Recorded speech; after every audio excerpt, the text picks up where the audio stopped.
بسم الله الرحمن الرحيم.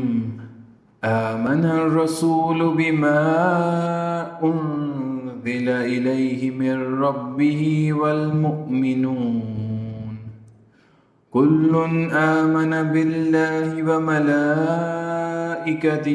وكتبه ورسله لا نفرق بين أحد من رسله وقالوا سمعنا وأطعنا غفرانك ربنا وإليك المصير.